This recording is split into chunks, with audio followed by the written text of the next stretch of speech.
ఇది నీ దేశం. నారాయణుడే నరుడే పుట్టి రాముడిగా కృష్ణుడిగా నడయాడిన నీ భారతదేశం.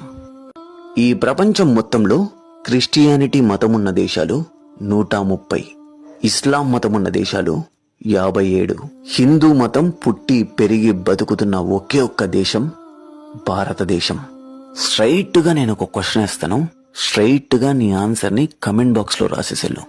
క్రిస్టియానిటీ మతమున్న ఈ 130 దేశాలు నీ ఉగాది పండుగని సెలబ్రేట్ చేసుకుంటాయా? లేదు కదా.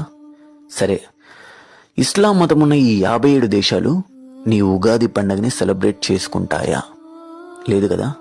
పోనీ దసరా, పోనీ సంక్రాంతి, పోనీ దీపావళి, ఆ కంట్రీలు నీ ఒక్క పండుగను కూడా సెలబ్రేట్ చేసుకోవా?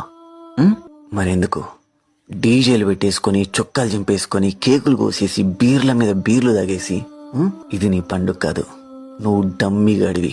రామాయణంలో రాముడు చెప్పలేదు, గీతలో కృష్ణుడు చెప్పలేదు.